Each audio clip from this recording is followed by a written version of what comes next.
Hello everyone, I'm here with an unscripted video about something very serious, and I feel like if I don't make a video about it, then the developers could get away with this issue, so I need to bring up the online play for Nickelodeon Kart Racers 3. Came out not too long ago, like not even a week ago, and here I am making a giant rant about it because, oh my god, this game went in the absolute wrong direction when it came to unlocking stuff.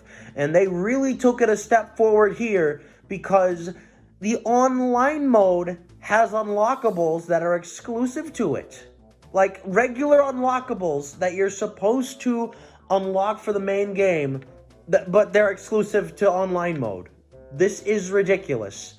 And it's hard to explain. Like, Kart Racers 3 has a more convoluted unlocking system. It's like random, where things unlock whenever the heck they want to.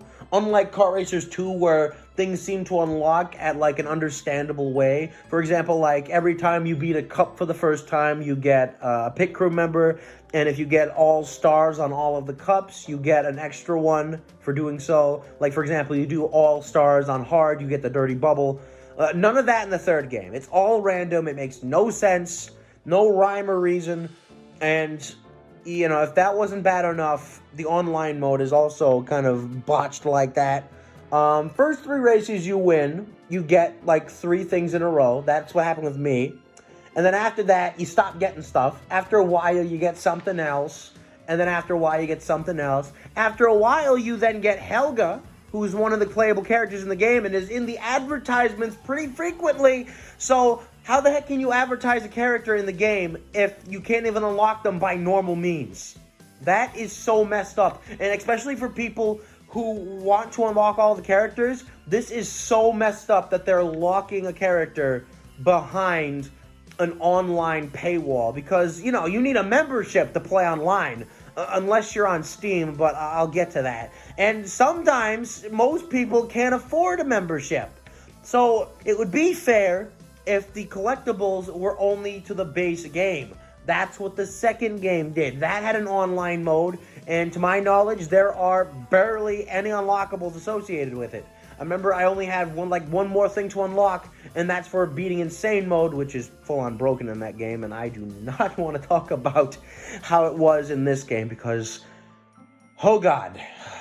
But bottom line, you know, the second game just had more direction when it came to unlocking things. Even when something was locked, if you highlighted it, it would give you a hint on how to unlock it.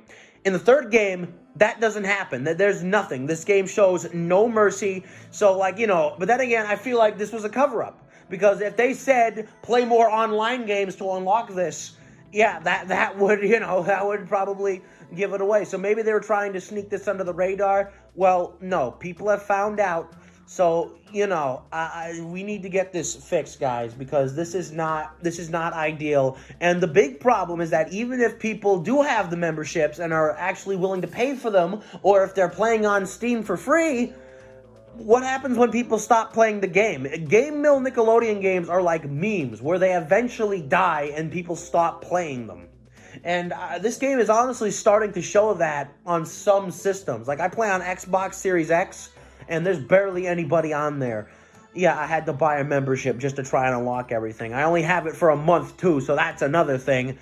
And when people stop playing, you're not going to be able to find any matches, because you need at least one person to play with to start a match. And if you don't have anybody, then there's no matches, meaning you have no chance of unlocking the content that is forcefully put in online mode. So, here's how we can make a difference. What I need you guys to do, we need to go onto social media. We need to go onto the Nickelodeon Kart Racers Twitter page or any other form of social media they have. I'm not sure if they have Facebook or any of them because I don't use those. We need to direct message them, or no, actually no, they don't have direct messages. We need to tweet at them and ask them to change this. Ask them to please make all of the online unlockables buyable in the garage. The garage is the in-game shop where you buy most of the characters and kart parts and pit crew members and all of that. We need to have Helga and all of these other things buyable in that, because this is absolutely not okay how they have it right now.